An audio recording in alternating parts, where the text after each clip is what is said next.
नमस्कार, the Pratima Dutta podcast देख रहे हैं आप। और आज का ये पॉडकास्ट हमारे लिए बेहद खास है, बेहद स्पेशल है। जन्माष्टमी का उत्सव है और पूरा देश जन्माष्टमी को धूमधाम से मनाने वाला है। लेकिन भगवान कृष्ण के इस जन्मोत्सव को कैसे मनाना है, क्या करें कि भगवान श्री कृष्ण की अपार कृपा और आशीर्वाद आप पर बरसे और भगवान श्री कृष्ण की सच्ची पूजा, सच्ची आराधना और भगवत गीता के उपदेश क्या हैं। हमारे साथ जो पॉडकास्ट में गेस्ट हैं वो भी बेहद स्पेशल हैं, उनकी कहानी भी बहुत दिलचस्प है, उस बारे में भी हम उनसे चर्चा करेंगे। और साथ ही साथ जो श्री कृष्ण की बातों को, उनके ज्ञान को लोगों को समझाने का काम कर रहे हैं, वो कैसे कर रहे हैं और कितनी मुश्किलें उसमें भी आती हैं, वो तमाम चीज़ों के बारे में हम चर्चा करेंगे। और बात जाहिर सी बात है, सबसे पहले जन्माष्टमी की भी होगी। बेहद खास हमारे साथ मेहमान हैं। हमारे साथ अरविंदाक्ष माधव दास प्रभु जी हैं। ये डेप्यूटी डायरेक्टर हैं यूथ फोरम इस्कॉन के और पेशे से एक एरोनॉटिकल इंजीनियर। Yes. और अब एक मंक में आगे बढ़ रहे हैं और लोगों को स्पिरिचुअलिटी के तौर पे ग्रो करना सिखा रहे हैं और बहुत सारी मदद उनकी लगातार कर रहे हैं। बहुत स्वागत है आपका प्रभु जी इस शो पे। बहुत बहुत धन्यवाद। हरे कृष्णा आप सभी को, आपके सभी व्यूअर्स को हरे कृष्णा, और हरियाणा न्यूज़ के सभी व्यूअर्स को बहुत बहुत धन्यवाद, शुभकामनाएं। हरे कृष्णा। सबसे पहले तो श्री कृष्ण के बताए हुए रास्ते पे आप आगे बढ़े। एरोनॉटिकल इंजीनियर से जो ये मंक बनने का सफ़र था, या ये सोचा कब आपने और कैसे ये शिफ्ट आपकी लाइफ में आया? बोलते हैं ना, चमत्कार को नमस्कार। सो कई बार लाइफ में कुछ ऐसी डिवाइन इंटरवेंशंस होते हैं, चमत्कार से होते हैं कि ऐसा लगता है कि यही मार्ग सही है। और बेसिकली बात करें तो जैसे आपने बताया, प्रोफेशन से मैं एरोनॉटिकल इंजीनियर हूँ। फ्रॉम साइंस बैकग्राउंड, फिज़िक्स मेरा बहुत ही पसंदीदा सब्जेक्ट रहा है। साथ ही मैंने एरोडायनेमिक्स पढ़ा और साथ ही साथ मैकेनिकल की कई सारी चीज़ें पढ़ी, इंजन्स के बारे में पढ़ा। तो एक बहुत ही टेक्निकल सा माइंड रहा, बहुत ही लॉजिकल सा, रैशनल सा, और चीज़ों को ऐसे समझना है कि जिसके पीछे क्या लॉजिक है, इस तरीके से समझने का मन रहा मेरा, पहले से दिमाग रहा। सो बेसिकली ब्राह्मण फैमिली से बिलोंग करता हूँ, born and bought up in Lucknow, और बचपन से ही गीता रामायण हम पढ़ते रहे, बट वो एक लॉजिकल रैशनल तरीके से नहीं पढ़ते थे। सो जब मैं इस्कॉन संस्था से जुड़ा, खास करके 2010 में जब मुझे भगवत गीता मिली, इस्कॉन संस्था के द्वारा लिखी गई भगवत गीता है, भगवत गीता यथारूप, उसको जब मैंने पढ़ा तो मेरे जीवन में मुझे लगा कि बहुत ही लॉजिकली चीज़ों को बताया गया है। इस जन्म के बारे में, इस शरीर के बारे में, इस संसार के बारे में, क्योंकि भगवत गीता के टोटल 5 सब्जेक्ट मैटर हैं, जिन पे हैं ईश्वर, जीव, प्रकृति, काल और कर्म। तो ईश्वर के बारे में बहुत ही लॉजिकल रैशनल चीज़ें बताई गई हैं। जीव लाइक आवर सेल्फ, हमारे बारे में बताई गई हैं। प्रकृति, ये जो नेचर है, इसके बारे में। काल, समय, और कर्म मतलब हमारे एक्शंस। तो यही सब, इन्हीं पांचों का परम्यूटेशन कॉम्बिनेशन हमारे जीवन में कार्य करता है। तो इन जब पांचों का परम्यूटेशन कॉम्बिनेशन मैंने पढ़ा, मुझे बहुत ही लॉजिकल लगा, रैशनल लगा, जीवन के कई प्रश्नों के उत्तर मिलने लगे। और एक छोटे शहर से दिल्ली में आने के बाद व्यक्ति जो ढूंढता है, एक्सप्लोर करता है। नहीं, लेकिन छोटे शहर से बड़े शहर में आता तो व्यक्ति लग्जरी ढूंढता है और ग्रोथ ढूंढता है, लेकिन आप तो नहीं, कौन कहता मैं लग्जरी और ग्रोथ में नहीं हूँ। मैं बहुत लग्जरियस लाइफ जीता हूँ। लग्जरी ऑफ रेनंसिएशन, लग्जरी ऑफ भक्ति, लग्जरी ऑफ कृष्ण भक्ति। मैं तो बहुत खुश हूँ। देखिए, लग्जरी और जो भी आपने कहा, फेम या फिर पैसा, ये व्यक्ति क्यों चाहता है? ताकि ये मिले तो उसको खुशी मिलेगी। यस। सो एन अशांतस्य कुतः सुखम, जिसके जीवन में शांति नहीं, उसके जीवन में सुख कहाँ है? तो मेरे जीवन में शांति है, मेरे जीवन में सुख है, इसलिए पैसा और name, fame, post, Prestige, position, इससे सुख और शांति नहीं मिलती है। ये मिसअंडरस्टैंडिंग है। ये जब मैंने गीता पढ़ा तब मुझे पता लगा। यस। तो जैसे जैसे गीता पढ़ते गए, जीवन के कई प्रश्नों के उत्तर मिलते गए, फिर मैंने समझा कि जैसे इस समाज में इंजीनियर्स की आवश्यकता है, इस समाज में डॉक्टर्स की आवश्यकता है, इस समाज में आर्किटेक्ट्स की आवश्यकता है, साइंटिस्ट की आवश्यकता है, इसी प्रकार से स्पिरिचुअल साइंटिस्ट की भी आवश्यकता है। यस। सो मैंने इसको अपनी लाइफ का एक मिशन बनाया। क्यों ना जिस भगवत गीता को पढ़ के मेरे जीवन में बदलाव आया है, मेरे जीवन में ट्रांसफॉर्मेशन आया पॉजिटिव, क्यों ना लोगों को भी इसका संदेश दिया जाए। सो मैं गीता का स्टूडेंट भी बना, फिर गीता का टीचर भी बना, और अभी भी मैं गीता का सर्वेंट हूँ। तो मैं भगवत गीता की सेवा करता हूँ, उसके बारे में लोगों को बताता हूँ, पढ़ाता हूँ। अभी हम जिस केंद्र में बैठे हैं, ये है ISKCON Delhi university student centre. तो इस्कॉन का स्टूडेंट सेंटर है दिल्ली यूनिवर्सिटी में। यहाँ दिल्ली यूनिवर्सिटी में सारे टॉप कॉलेजेस हैं।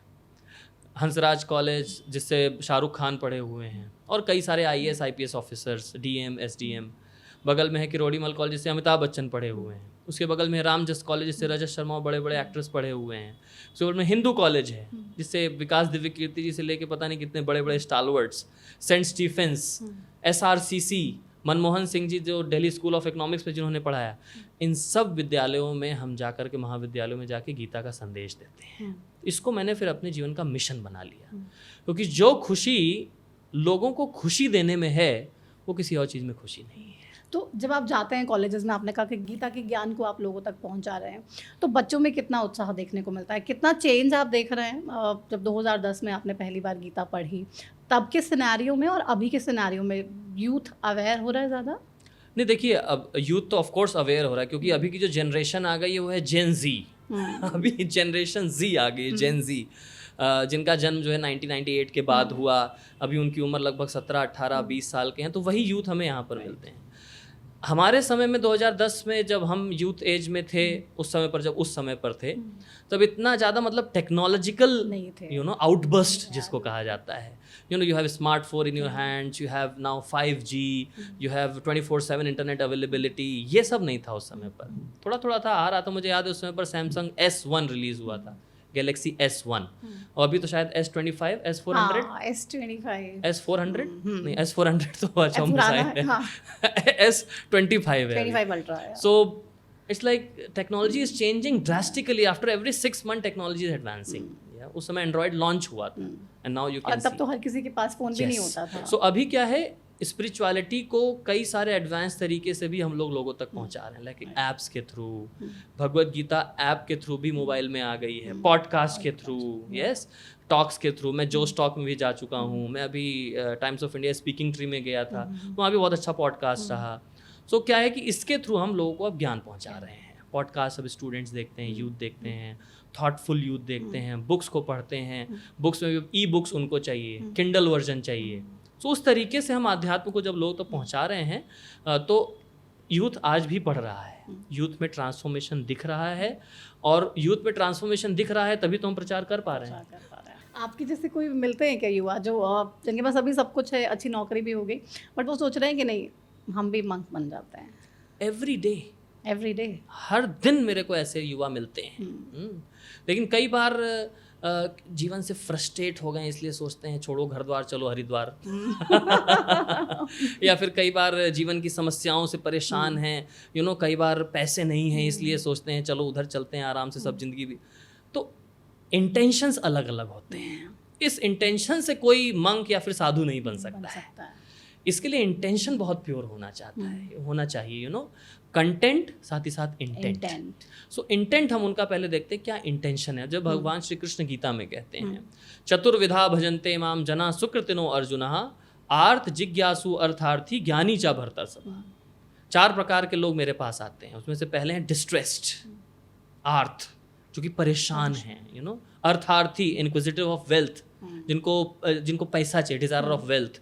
फिर चौथे आते हैं अर्थार्थी ज्ञानी मतलब इनक्विजिटिव, एंड सो आर्थ अर्थार्थी जिज्ञासु मीन्स इंक्विजिटिव एंड ज्ञानी, जो सब कुछ जान चुके हैं। सो हम लोगों को ये बताते हैं कि आप, अच्छा है आपके अंदर इच्छा आई है, अब आप क्या करो, भगवत गीता पढ़ना शुरू करो। फिर हम उनको भगवत गीता पढ़ाते हैं। आप पहले जानो तो मंक लाइफ होती क्या है। इट्स नॉट लाइक कि आप परेशान हो गए तो अब मेरे से नहीं हो रहा है तो अब मैं चलता हूँ, ये तो वही स्थिति हो जाएगी, ना माया मिली ना राम। तो इसलिए हम यूथ को प्रॉपरली गाइड करते हैं, ट्रेन करते हुए। हर चीज़ में ट्रेनिंग एंड एजुकेशन बहुत ज़रूरी है। अगर ट्रेनिंग और एजुकेशन नहीं होगा, अब मेरा आज मन करे एक यूथ का कि मैं IIT से पढ़ना चाहता हूँ, अरे fight to get into the IIT you have to pass some qualification, you must have some qualification. आप कुछ एग्जाम पास करेंगे तब आप पहुँच पाएंगे। इसी तरीके से साधु बनने के लिए, मंक बनने के लिए, आध्यात्म में आने के लिए कुछ क्वालिफिकेशन चाहिए होती है। कुछ क्वालिफिकेशन हम आगे आपसे लेंगे, उससे पहले थोड़ा सा ज्ञान हम भी ले लें और हमारे तमाम दर्शक भी ले लें, ताकि थोड़ी सी क्लैरिटी उनको भी मिले। जन्माष्टमी बिल्कुल पास है और पूरा देश हालांकि अभी से तैयारियां कर रहा है। मंदिरों में आप देखिए अलग अलग जगह पर पूरी तैयारियां शुरू हो चुकी हैं। श्री कृष्ण जन्मोत्सव कितना खास है, कितना स्पेशल है और कैसे हम सबको मनाना चाहिए? देखिए, श्री कृष्ण जन्मोत्सव तो एक्चुअली भगवान जन्म और मृत्यु के परे हैं। भगवान का जन्म और मृत्यु नहीं होता है। इसलिए भगवान श्री कृष्ण गीता में बताते हैं जन्म कर्म चमे दिव्यम, मेरा जन्म और मेरा कर्म दोनों ही दिव्य है। दिव्य मतलब ट्रांसेंडेंटल है, जिसको हम समझ नहीं सकते। भगवान श्री कृष्ण इस धरती पर प्रकट हुए, जैसे एक माता जो है ना 9 महीने तक बच्चे को गर्भ में रखती है, फिर वो जो दर्द होता है उसके द्वारा बच्चा उत्पन्न होता है। भगवान श्री कृष्ण ऐसे नहीं प्रकट हुए। वसुदेव जी ने भगवान को स्मरण किया, आवाहन किया, वसुदेव जी के हृदय में आए। वसुदेव जी के हृदय से माता देवकी के हृदय में गए, माता देवकी के हृदय से माता देवकी के गर्भ में गए, और फिर बिना वो जो बताते हैं ना लेबर होता है, पेन होता है, उसके बिना भगवान श्री कृष्ण प्रकट हुए। बच्चा इस संसार में पैदा होता है रोते हुए, भगवान श्री कृष्ण मुस्कुरा रहे हैं, और वो भी किसमें? चतुर्भुज रूप में प्रकट हुए, शंख चक्र गदा पद्म, और बिल्कुल मुस्कुरा रहे हैं, ब्लू कलर के हैं, यू नो। और जब माता देवकी ने दर्शन किए तो देख करके उनको डर भी लगा। उनका भगवान शंख चक्र गदा पद्म मतलब अभी शुरू हो जाएंगे। तो भगवान से कहा माता देवकी ने, आप अपने नॉर्मल बाल स्वरूप में आ जाइए। तब भगवान बाल स्वरूप में। आप बात करिए भगवान श्री राम की, तो भगवान श्री राम भी मेल फीमेल के इंटरकोर्स से नहीं पैदा हुए। यज्ञ हुआ, यज्ञ में यज्ञ पुरुष निकले, उन्होंने खीर का कटोरा दिया, उन खीर को जो है 3 रानियों में डिवाइड किया गया, फिर माता कौशल्या के गर्भ से भगवान श्री कृष्ण प्रकट। तो भगवान अपनी इच्छा से प्रकट होते हैं।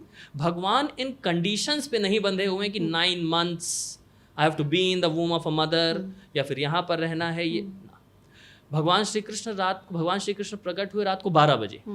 12 बजे भूत प्रेतों का समय होता है। उस समय भगवान आ रहे हैं।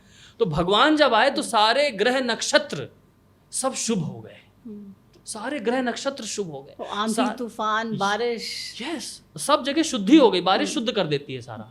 और ऐसी आंधी तूफान नहीं आती कि मतलब बाढ़ आ गई। यमुना जी क्यों उठ रही थी? कि भगवान के चरण स्पर्श करना चाहती थी। तो क्या है कि देखिए सारे गेट खुल गए, सारे दरबान सो गए। उधर वसुदेव जी मथुरा यमुना नदी के इस तरफ, यहाँ से लेकर के उस तरफ गोकुल में लेकर के गए, नंद बाबा के घर में रख करके आ गए। तो ये सारा कैसे? ये दिव्य है। तो जन्म कर्म चमे दिव्यम एवं यो वेति तत्वतः त्यक्त्वा देहम पुनर्जन्म नैति मामेति सो अर्जुन। तो क्या बता रहे हैं? हे अर्जुन, मेरा जन्म और मेरा कर्म दोनों दिव्य है, ट्रांसेंडेंटल है। ट्रांसेंडेंटल मतलब beyond our imagination, beyond our sensual perception. हम अपनी इंद्रियों से उसको नहीं समझ सकते हैं। हम अपनी इंद्रियों से चाहे देख लें, कान से सुन लें, या फिर बड़ा मुश्किल है ऐसे समझ पाना। तो कैसे समझते हैं इसको? शास्त्रों के द्वारा, गुरुजनों के द्वारा, साधु संत जैसा हमें बताते हैं, शास्त्र में जैसा लिखा है वैसा हमें समझना चाहिए। जन्म कर्म भगवान के दिव्य हैं, इसको जो जान लेता है, एवं यो वेति तत्वतः, इस तत्व को जो जान लेता है, त्यक्त्वा देहम पुनर्जन्म, इस शरीर को छोड़ने पर उसका पुनर्जन्म नहीं होता है। तो ये है भगवान का जन्म और भगवान का कर्म। इसीलिए मनाते हैं जन्माष्टमी। तो हर साल तो मनाते हैं ना, और बहुत धूमधाम से मनाते हैं। यस, मनाना भी चाहिए धूमधाम से। लोग बर्थडे पार्टी में आजकल देखिए लाखों करोड़ों रुपए खर्च कर देते हैं। तो ये तो भगवान है। अहम बीज प्रदा पिता, अहम आदिर ही देवानाम, पितामहस्य जगतो माता धाता पितामह, वेद्यम पवित्रम ओमकारम ऋग साम यजुरेव च। मैं ही हूँ, मैं ही पितामह हूँ, मैं ही पिता हूँ, मैं ही माता पिता। भगवान बता रहे हैं I am the seed giving father. अब देखिए आत्मा किसी के शरीर में आ गई तो वो आत्मा शरीर में आई तभी तो शरीर एक्टिव हुआ है। आत्मा डालने का कौन काम कर रहा है? यस, तो सीड गिविंग फादर भगवान क्या है? अहम बीज प्रदापिता। वो जो बीज डालने वाले वो कौन है? भगवान है, श्री कृष्ण है ना। तो वो प्रभु जो भगवान श्री कृष्ण है, उनका जन्म तो बहुत धूमधाम से मनाना चाहिए। कैसे मनाना चाहिए? बहुत अच्छा प्रश्न है, कैसे मनाना चाहिए? अपना जितना फुल हो सके उतना फुल तन मन धन से लगाना चाहिए हमें। तन मन और धन, 3 चीजें मैंने बताई है ना। नहीं, तन से जितनी सेवा हो सके भगवान के लिए करनी चाहिए, भगवान के लिए भोग बनाना चाहिए, उपवान बनाने चाहिए, और मंदिर में जाना चाहिए, सेवा करनी चाहिए। यस, घर में ही ठाकुर जी हैं तो घर में ठाकुर जी का, मुझे याद है बचपन से ही मैं अभी रक्षाबंधन पर अपनी सिस्टर से मिला वृंदावन में। मेरी 3 बहनें हैं बड़ी, तो तीनों बहनें आई थी और मैं सबसे छोटा बेटा हूँ, अकेला बेटा हूँ। अच्छा। तो मेरी मम्मी और सिस्टर सब आए थे वृंदावन में। तो हम लोग याद कर रहे थे कि हम कैसे रामनवमी और जन्माष्टमी पर जब छोटे थे तो ग्लॉसी पेपर्स लेके आते थे, मंदिर को सजाते थे, बल्ब्स लेके आते थे, भगवान का नया पोशाक पहनाते थे। It's like festivity. तो फेस्टिवल की तरह हमें मनाना चाहिए। फेस्टिवल मनाने से क्या होता है? आपका डिप्रेशन, एंजाइटी, स्ट्रेस कम होगा। जो टेंशन में रहते हैं ना इतना समाज की, अरे इधर ये हो गया, इधर, इससे आनंद आएगा जीवन में। हम जो आनंद इस संसार में ढूंढ रहे हैं वो आनंद जो है ठाकुर जी की सेवा में आता है, जब हम ठाकुर जी की सेवा करते हैं। क्यों? ये जो ठाकुर जी की सेवा है ये आनंद के समुद्र की वृद्धि करता है। Yes? जो अब मैं साइंस का स्टूडेंट हूँ तो मैं साइंस के स्टूडेंट की तरह से ही बात करता हूँ। हमारे ब्रेन में आजकल लोग इतना डिप्रेशन, एंग्जाइटी, स्ट्रेस के शिकार क्यों हो रहे हैं? क्यों हो रहे हैं? क्योंकि हमारे ब्रेन में कुछ केमिकल लोचा हो जाता है। डोपामाइन आपने सुना होगा, सेरोटोनिन, ऑक्सीटोसिन, ये 3-4 प्रकार के जो सारे हार्मोन्स जो है ना, अगर वो सिक्रीट होना बंद हो जाते हैं या ज्यादा मात्रा में हो जाते हैं तो व्यक्ति साइकोटिक हो जाता है, डिप्रेशन में चला जाता है, एंग्जाइटी में। मैं आपको इसलिए बता रहा हूँ क्योंकि डेली में ऐसे केसेस से आमना सामना करता हूँ, क्योंकि यूथ में तो बहुत ज्यादा ही प्रॉब्लम, बहुत ज्यादा हो रहा है। कोई छोटा सा किसी को बोल दिया तो इट्स लाइक यू नो। सो आध्यात्म में आने से क्या होता है, देखिए खुशी मिलती है। Everybody searching after happiness. खुशी सब कोई ढूंढ रहा है, लेकिन कहाँ ढूंढ रहा है? बाहर के संसार में। वो आनंद जो है हमारे अंदर है, हमारे अंदर है वो आनंद। जब अंदर के ठाकुर जी को हम बाहर उनके विग्रह के रूप में सेवा करते हैं, जैसे मैंने बताया जन्माष्टमी जब हम मनाते हैं खुशी होती है, फेस्टिवल होता है, उससे आनंद मिलता है। आप भगवान के लिए कीर्तन कर रहे हैं, भगवान को सजा रहे हैं, भगवान के लिए भोग लगा रहे हैं, इससे जीवन में आनंद आता है। तो अगर आपको आनंद चाहिए तो जन्माष्टमी अपने घर पे ज़रूर मनाएं, जितना पॉसिबल हो। भगवान के लिए खीर बनाएं, उनके लिए पकवान बनाएं, नया वस्त्र पहनाएं। अब क्या करते हैं, भगवान का अभिषेक भी करते हैं, है ना? नहीं तो अभिषेक में क्या है, देखिए बेसिक मैं आपको अभिषेक का तरीका बताता हूँ। उसको बोलते हैं पंचामृत या फिर पंचगव्य, है ना? नहीं, पंचगव्य में क्या क्या आएगा आपका? एक तो आ गया दूध, दूसरा आ गया दही, उसके बाद आ गया घी, फिर आ गया गोमूत्र और आ गया गोबर। इसको कहते हैं पंचगव्य। अब इस पंचगव्य के साथ में पंचामृत भी होता है। तो पंचामृत में क्या ऐड हो जाता है आपका? शहद ऐड हो जाएगा। शहद ऐड हो जाएगा तो ये थोड़ा मीठा भी हो जाता है, तो पंचामृत बन जाता है। तो सिंपल है, भगवान का छोटे से लड्डू गोपाल जी का है, राधा कृष्ण जो भी, उनका अभिषेक करें। अभिषेक कर करके उसी चरणामृत को जो है आप पिए, है ना? नहीं, चरणामृत के बारे में श्लोक आता है कि अकाल मृत्यु हरणम सर्व व्याधि विनाशनम विष्णु पादोदकम पित्वा पुनर्जन्म न विद्यते। तो ये अकाल मृत्यु का हरण करने वाला है ये चरणामृत। अकाल मृत्यु हरणम सर्व व्याधि विनाशनम, सभी प्रकार के रोगों का विनाश करने वाला है। विष्णु पादोदकम पित्वा, मतलब भगवान विष्णु के जो चरणों के अगर हम इसको चरणामृत पीते हैं, पुनर्जन्म न विद्यते, पुनर्जन्म नहीं होता है। लेकिन किस तरीके से पीना चाहिए? इस भाव से पीना चाहिए। नहीं तो गंगा जी में नहा करके आओ, वो आ करके फिर जो है लेग पीस खाओ, तो कुछ फायदा मिलेगा? इससे कुछ भी फायदा नहीं मिलेगा। ठीक है, उतने पाप धुल करके आए, फिर बोलते चलो पाप धुल गए फिर से करते हैं। इट्स लाइक इसको कहा जाता है कुंजर शौचवत, हाथी स्नान। हाथी क्या करता है? हाथी नदी में नहाता है, नहाने के बाद पूरा साफ हुआ, बाहर आकर के फिर बालू में लौट जाता है और सूंड से अपने ऊपर बालू डालता है। इट्स लाइक इसको संस्कृत में कहा जाता है कुंजर शौचवत, हाथी स्नान। तो हाथी स्नान नहीं करना है। तो भगवान को बहुत अच्छे से हम चरणामृत अभिषेक करें, फिर चरणामृत पिए, भगवान का आशीर्वाद लें, भगवान को नए पोशाक पहनाएं। बर्थडे में हम करते हैं नया, जैसे खुद के लिए सब प्रेपरेशंस करते हैं बर्थडे पार्टी की, तो भगवान श्री कृष्ण की बर्थडे पार्टी की भी तैयारियां सबको अपने घर में करनी चाहिए। अपने घर में करिए, पर्सनल करिए, घर में करिए, मंदिर जाइए, दर्शन करिए ठाकुर जी के, है ना? नहीं, भगवान का प्रसाद पाइए, आनंद लीजिए। देखिए जीव का नेचर है, the nature of the soul is pleasure seeking. उसको आनंद चाहिए। आप इन चीजों में आनंद नहीं लेंगे तो आपको क्लब जाना होगा, बार जाना होगा, डिस्को डांस करना होगा। इससे बढ़िया क्या है? कीर्तन में नृत्य करिए। इससे बढ़िया आप भगवान के भजन गाइए, इससे बढ़िया आप भगवान का प्रसाद पाइए, इसमें आनंद लीजिए। ये होता है कंस्ट्रक्टिव अप्रोच। दूसरी जो अप्रोच मैंने बताई वो है डिस्ट्रक्टिव अप्रोच। वहां आपका धन भी नष्ट होगा, आपका समय भी नष्ट होगा, आपका स्वास्थ्य भी नष्ट होगा और आपका जीवन भी नष्ट होगा। और कहते भी है ना कि अगर आप भगवान के दर पे नाच लिए ना, तो आपको इस दुनिया में कभी भी किसी और के दर पे नाचने की जरूरत ही नहीं है। तो इसलिए शास्त्र में ये जो वाक्य बताए गए हैं ये बहुत महत्वपूर्ण है, हम सबको समझ लें। जो जन्माष्टमी पूरे हर्ष उल्लास से मनानी चाहिए। देखिए साल में एक बार ये उत्सव आता है, इस बार रामनवमी आती है। रामनवमी भगवान राम जी का प्राकट्य उत्सव मनाया जाता है। तो इस प्रकार से सब उत्साह बहुत धूमधाम से जितना हो सके तन मन धन से। तो तन मन धन आप सब भी लगा दीजिए और Yes. जन्माष्टमी को बहुत अच्छे से मनाइए। Yes. फास्टिंग करना कितना जरूरी है जन्माष्टमी पे? व्रत हर किसी को रखना चाहिए क्या? फास्टिंग पे देखिए आजकल एक जनरल प्रश्न आता है कि हम तो देखिए भगवान के संतान हैं, भगवान मतलब हमारे पिताजी हुए, तो कौन माता पिता खुश रहते हैं कि बच्चा जो है भूखा है, इसलिए हम फास्टिंग नहीं करते हैं। कई लोग ऐसे आर्गुमेंट देते हैं, लोग बोलते हैं ऐसा, हाँ। तो देखिए फास्टिंग हम इसलिए नहीं कर रहे हैं, फास्टिंग का एक पर्पस होता है purity, purity of thought, purity of action, purity of inner self, शुद्धता है कि नहीं।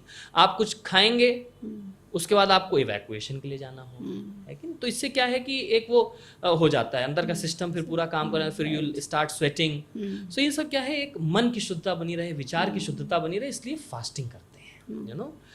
तो फास्टिंग करने का पर्पस भी यही है, व्रत रखने का पर्पस। और व्रत को कहते हैं इंग्लिश में वाव। कोई व्रत लिया है, तो व्रत क्या लिया है, किस चीज का लिया है? केवल फास्ट रहना नहीं है, बिना कुछ खाए पिए तो करना क्या है? रील चलाना है, शॉर्ट चलाना है, यूट्यूब देखना है। नहीं, ये पॉडकास्ट देख सकते हैं आप, लेकिन साथ साथ जो आपका समय बच रहा है फास्टिंग से, ना आपको खाना खाने की टेंशन, ना बनाने की टेंशन, ना इवैक्यूएशन करने की टेंशन, तो अब क्या करें समय? तो उस समय को लगाना है ठाकुर जी की कथा सुनने में, ठाकुर जी का नाम जप करने में, ठाकुर जी का कीर्तन करने में। इससे क्या होगा, आपकी चेतना कृष्णमय हो जाएगी। इसीलिए हमारी इस्कॉन संस्था का नाम है अंतरराष्ट्रीय श्री कृष्ण भावनामृत संघ, international society for Krishna consciousness. अपनी चेतना में भगवान को बैठाना है ना। नहीं, जब चेतना में भगवान आएंगे तो चेतना से मन में जाएंगे, हृदय में जाएंगे, फिर वो ठाकुर जी जो है उस प्रकार से हमारी भक्ति को स्वीकार करते हैं, क्योंकि भगवान क्या है? भावग्राही जनार्दन है ना। नहीं, वो जो है आपके ये नहीं देखते कि आप कितना ऑपुलेंस बना रहे हैं, कितना ये कर रहे हैं। कई लोग कहते हैं ना 56 भोग ही बनाने चाहिए, भगवान को 56 भोग का ही भोग लगाना चाहिए। देखिए बना सकते हैं तो जरूर बनाइए, ऐसा नहीं आप 56 भोग बनाने का आपके पास सामर्थ्य है, लेकिन कह रहे हैं नहीं ठाकुर जी तो तुलसी से ही खुश हो जाते हैं। फिर ठाकुर जी देखिए, भगवान ये नहीं देखते कि आप क्या दे रहे हैं, भगवान ये देखते हैं कि आप क्या अपने पास रख रहे हैं। इस सेंटेंस को आप सब व्यूअर्स याद रखिएगा। ठाकुर जी ये नहीं देखते आप क्या दे रहे हैं, ठाकुर जी देखते हैं कि आप अपने लिए क्या बचा के रख रहे हैं ना। तो अपने लिए जो बचा के रख रहे हैं ना, वो दो ठाकुर जी को। ठाकुर जी के लिए अच्छे से अच्छा सामान देना चाहिए, है ना। नहीं, हम लोगों को तो देखिए इतना भागवतम ने, हमारे गुरु जी लोगों ने उत्साहित किया, प्रेरित किया, हमें जीवन ही दे दिया, है ना। नहीं, तन मन धन क्या सब कुछ दे दिया। सर्वस्व तोमार चरणे संपिया, पोड़ी तोमार घोरे, तुम्ही तो ठाकुर तुम्हार कुकुर बोलिया जाना हूं मोरे। This is in Bengali. मतलब हमने सब कुछ, everything we have surrender into lotus feet, जिसको भगवद गीता में भगवान श्री कृष्ण भी कहते हैं, सर्व धर्मान परित्यज्य माम एकम शरणम व्रज। सभी धर्मों को छोड़कर, सभी क्रियाकलापों को छोड़कर मेरी शरण में आओ। क्यों? इससे क्या होगा? अहम त्वाम सर्व पापेभ्यो मोक्षयिष्यामि मा शुचः। डरो मत, डू नॉट फियर। जितने प्रकार के तुम्हें एक्शन रिएक्शन लगेंगे उनसे सबसे मैं मुक्त करूंगा तुम्हें, तो ये अश्योरिटी भगवान है। तो हम भगवान श्री कृष्ण की इस प्रकार से भक्ति करें। और देखिए सरलता से भी किया जा सकता है, आपका जितना सामर्थ्य है उसको आप लगाइए ठाकुर जी की सेवा में। और जितना ज़्यादा से ज़्यादा आप देखिए, हमारे इस्कॉन मंदिर की जन्माष्टमी आप सब कवर जरूर करिएगा प्लीज़। हमारा इस्कॉन ईस्ट ऑफ कैलाश में मंदिर है, रोहिणी में मंदिर है, पंजाबी बाग, पूरे दिल्ली एनसीआर में मिला करके हमारे 18 मंदिर हैं। और 18 के 18 मंदिरों में धूमधाम से मनाया जाएगा, बहुत ही भव्य मनाया जाएगा। क्यों?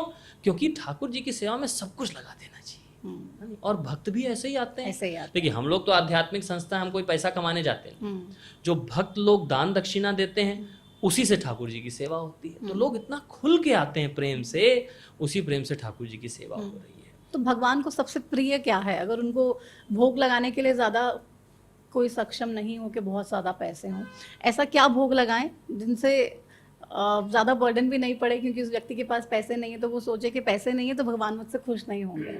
भगवान श्री कृष्ण गीता में बताते हैं, पत्रम पुष्पम फलम तोयम। 4 चीजें, पत्र, पुष्प, फल और जल। यो में भक्त्या प्रयश्यति, ये 4 चीज़ें तो बता दी, ये 4 चीज़ें ईजिली अवेलेबल हैं। पत्र, ये तुलसी पत्र हो गया, पुष्प, सुगंधित पुष्प चढ़ाइए भगवान को, फल और जल। अब ये 4 चीजें तो भगवान ने बता दी, इसके बाद मेन इंग्रेडिएंट बता रहे हैं। क्या है? आप इंग्रेडिएंट पूछ रहे हैं ना, मतलब क्या?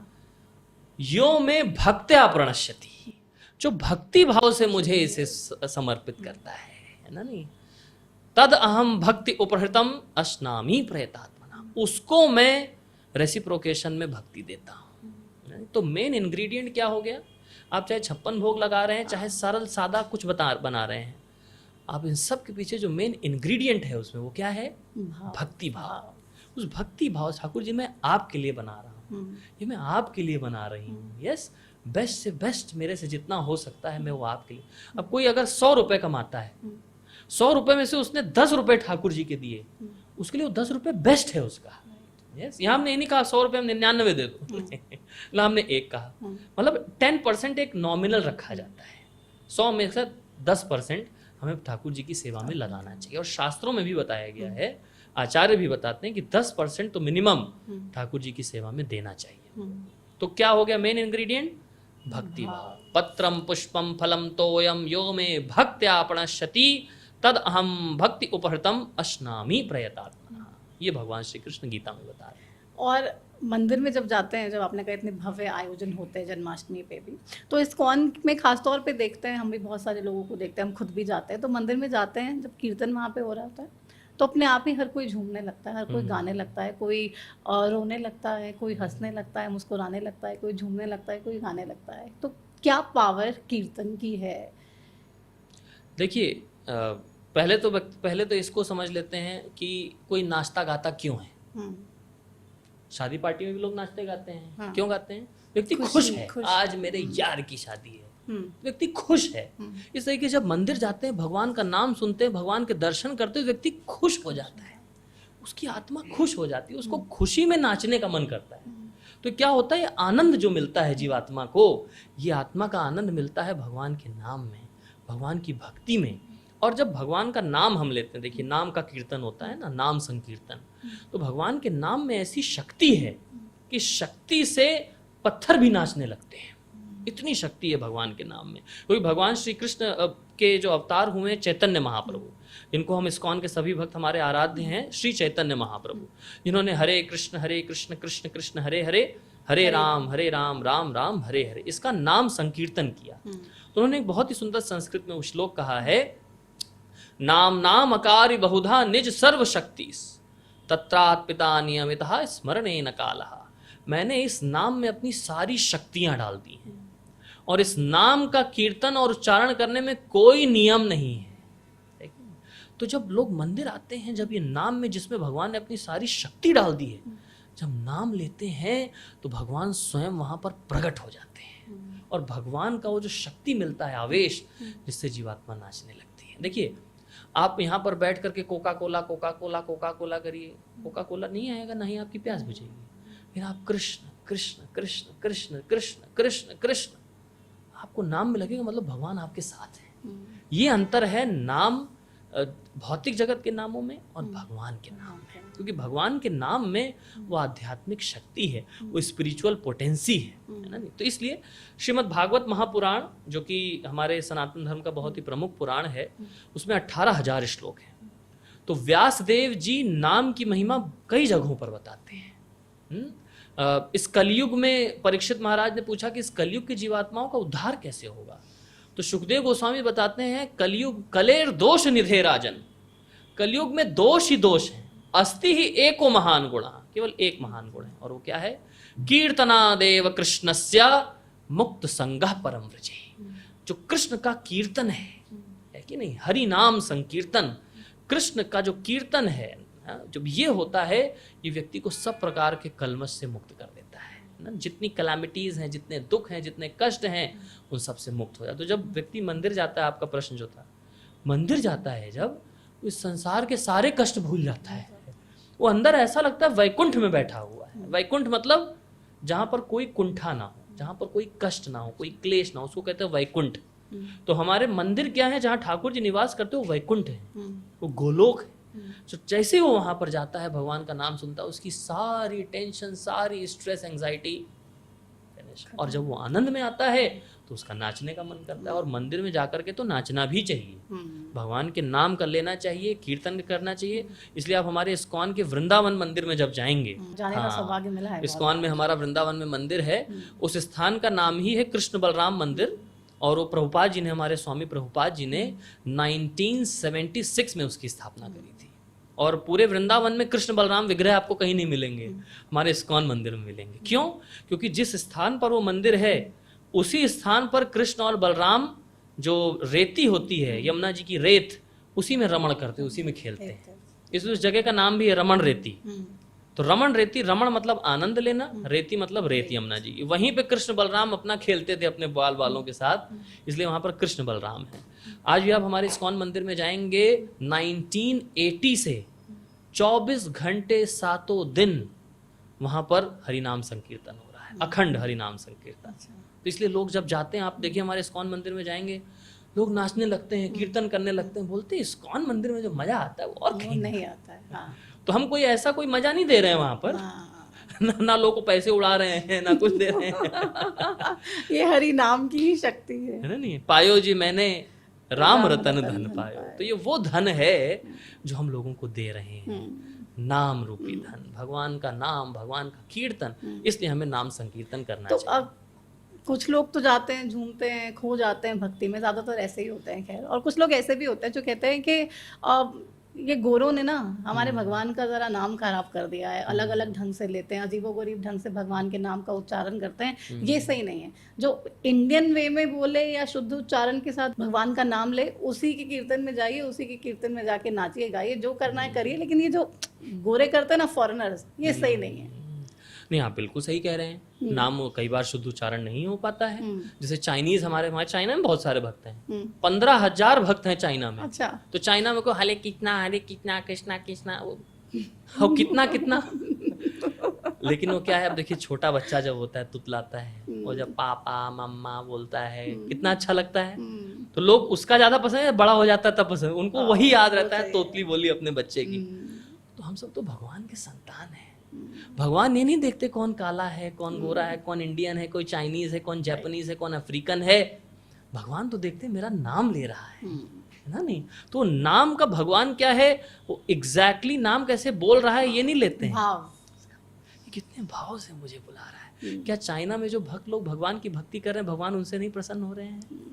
जरूर हो रहे हैं, तभी तो लोग भक्त बने हुए हैं। ये तो ऐसे देश में क्या रह पाना मुश्किल है, सरवाइव कर पाना।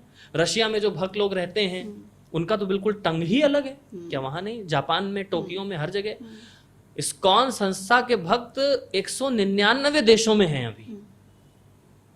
तो भक्ति कर रहे हैं, तभी तो वहां सरवाइव कर रहे हैं।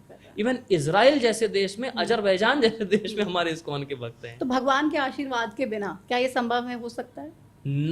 Impossible, impossible. तो भगवान का आशीर्वाद लेने का ही तो तरीका भगवान का नाम लेना। तो इसलिए मैं आपके चैनल के माध्यम से भी बताना चाहता हूँ, हमें इन सब चीज़ों से थोड़ा ऊपर उठना चाहिए। कि वो इंडियन है, वो चाइनीज है, रशियन है, अरे भैया सब जीवात्मा है। जीवेर स्वरूप है नित्य कृष्ण दास। हम सब वो कृष्ण के दास हैं, कृष्ण के सेवक हैं, हमारा स्वरूप वो है। इसीलिए इन सब चीज़ों से ऊपर उठना पड़ेगा। दैट इज वाई आप यूनाइटेड नेशंस बनाते जाइए। You add so many flags, but nations are united but people are divided. So लोगों को अगर हमें एकजुट करना है, तो इसलिए क्या करना पड़ेगा, हमें सबको बताना पड़ेगा कि कृष्ण की भक्ति करिए आप। इसलिए भगवान श्री कृष्ण बताते हैं, और शंकराचार्य जी ने भी बताया है। शंकराचार्य जी ने गीता महात्म्य लिखा। गीता जो है हरियाणा के कुरुक्षेत्र में ही ठाकुर जी ने बोली है। तो गीता महात्म्य लिखा है आदि गुरु शंकराचार्य जी ने। उसमें वो बोलते हैं, एको देव देवकी पुत्र एवं। एक देव वो होने चाहिए, वो होने चाहिए देवकी पुत्र भगवान श्री कृष्ण, है ना। नहीं एको मंत्रस्तस्य नामानि यानी, एक मंत्र होना चाहिए और वो भगवान श्री कृष्ण का मंत्र होना चाहिए। तो बता रहे हैं, अगर ये हम कर लेंगे, if you want universal brotherhood, so you must propagate universal fatherhood. नहीं, सबको जानना चाहिए कि हम एक ही परम पिता परमेश्वर की संतान हैं। इसमें कोई डिवीजन नहीं होना चाहिए, नहीं तो सब आपस में लड़ते रहेंगे। इसलिए यूनिवर्सल ब्रदरहुड, अगर हमेशा सब यूनिवर्सल ब्रदरहुड की बात करते हैं जो कि हमारे सनातन धर्म की नींव है, वसुधैव कुटुंबकम, तो वो आएगा कैसे? अयम निजः परो वेति गणना लघु लघु चेतसाम उदार चरिता नाम तू वसुधैव कुटुंबकम। ये तो वसुधैव कुटुंबकम के टैग लाइन ली गई। पूरा श्लोक क्या है? पूरा श्लोक ये है, अयम निजः परो वेति, ये मेरा है, ये तुम्हारा है, इस चेतना से ऊपर उठना। अयम निजः परो वेत्ति, गणना लघु चेतसाम, ये जो मैं और तुम्हारा करते हैं ये लघु चेतना, मतलब जिनकी लोअर कॉन्शियसनेस होती है ना, वो बात करते हैं। ये मेरी टेरिटरी है, तुम इसमें कैसे आ गए, भौं भौं भौं करते हैं ना कुत्ते, ऐसा करते हैं, तुम मेरी टेरिटरी में कैसे आ गए। It's animal civilisation, it's not a human civilisation. Just you can say if somebody is fighting for territory, it's just like a two-legged advanced sophisticated animal. Yeah, you can say that like that. Yeah. So इसलिए human civilisation मतलब क्या है? जिसमें उदार चरिता नाम तो वसुधैव कुटुंबकम, जिसमें यूनिवर्सल ब्रदर, यही हमारे गीता का संदेश है, यही हमारे भागवत का संदेश है, यही भगवान श्री कृष्ण का संदेश है। भगवान श्री कृष्ण तो सबको एक साथ लाने का संदेश दिया उन्होंने, इसलिए उनको कहा था योगेश्वर। वो योगेश्वर हैं, योगेश्वर कृष्ण हैं, जो सारे योगों को एक साथ लेकर के आ गए। अब भगवद गीता बताएं, भगवद गीता में भगवान ने कर्म योग बताया है, ज्ञान योग बताया, ध्यान योग, अष्टांग योग, हठ योग, भक्ति योग, और सबका निष्कर्ष भी बता दिया। योगी नाम अपि सर्वेशाम मद्गतेन अंतरात्मना श्रद्धावान भजते यो माम समय युक्त तमो मता। सभी योगियों में सर्वश्रेष्ठ योगी वही है जो अंतर ध्यान में मेरा भजन करता है। सभी योगियों में वही सर्वश्रेष्ठ योगी। yes. हमने हरे कृष्ण महामंत्र के बारे में बात की, yes. लेकिन कहते हैं श्री कृष्ण को ज्यादा प्रिय जो है वो राधा नाम है।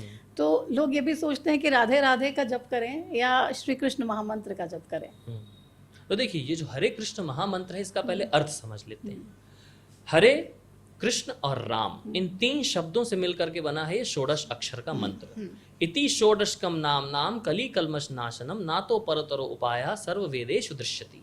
ये कली संतरण उपनिषद का ये श्लोक है, ये जो 16 अक्षर का नाम है, इसमें है हरे कृष्ण और राम, तीन शब्द हैं। तो हरे मतलब हो गई भगवान की शक्ति, है ना, नहीं, भगवान की शक्ति, इंटरनल एनर्जी, जो कि शक्ति कौन है? श्रीमती राधा रानी, सीता माता, लक्ष्मी जी भगवान की शक्ति हैं। तो हरे शब्द किसको डिनोट कर रहा है? भगवान की शक्ति, और राधा रानी को ही डिनोट कर रहा है।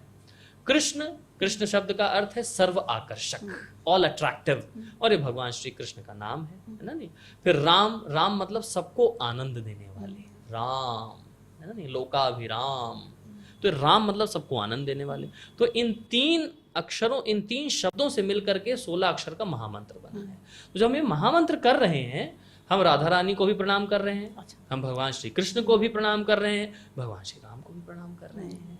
तो इसमें देखिए, राधे राधे रटो चले आएंगे बिहारी गाने के लिए बहुत अच्छा है, लेकिन आपको जो प्रमाणिक चीज बताई गई है ना, जो महामंत्र बताया गया, जैसे आपने बताया ना, आईआईटी में एंट्रेंस के लिए आप केवल आईआईटी करते रहेंगे तो आईआईटी नहीं मिलेगा। आपको एक प्रोसेस के थ्रू गुजरना पड़ेगा, ट्रेनिंग के थ्रू कुछ क्वालिफिकेशन आपको अर्जित करनी पड़ेगी, ठीक है। तो ऑफ कोर्स राधे राधे रटने से आपको राधा रानी का स्मरण होगा, आशीर्वाद होगा, साथ ही साथ आपको हरे कृष्ण महामंत्र करना होगा, जिससे आप प्रॉपर रूप से भगवान श्री कृष्ण की भक्ति से जुड़ सकें। तो ये जप माला कहीं पे भी कर सकते हैं, जो हम ये गले में डाल के माला इसमें रख के जब समय मिले माला जप कर सकते हैं, या फिर शांत कहीं बैठ के एकांत में ही हमें पाठ करना चाहिए, पूजा करना चाहिए, माला करनी चाहिए? देखिए, माला करने का पहले पर्पस समझ लीजिए है क्या। क्या है ये माला करना? माला करना मतलब ये है, you are dialing a call to lord Shri Krishna. तो उसमें वाईफाई का पासवर्ड लगाना पड़ता है, वो वाईफाई का पासवर्ड है हरे कृष्ण महामंत्र। अब देखिए, आप क्राउडेड प्लेस में हैं, कहीं किसी से कॉल कर रहे हैं, आवाज़ साफ नहीं आ रही है, आवाज़ साफ नहीं आ रही है, अच्छा मैं शांत जगह पे जाके बात करती हूँ, ऐसा ही होता है ना। तो हम भगवान से बात कर रहे हैं, एक्चुअली हमारा भगवान का कॉन्वर्सेशन हो रहा है। हरे कृष्ण कृष्ण कृष्ण हरे हरे, हरे राम राम राम हरे हरे। तो प्रेफर ये किया जाता है कि शांत स्थान पे बैठ के, जहाँ आपका अच्छा कनेक्शन बिल्डअप हो पाए, स्वच्छ स्थान पर बैठ करके, आप भी साफ सुथरे हों, आप भी स्वच्छ हों, तब आप हरे कृष्ण महामंत्र का जप करिए।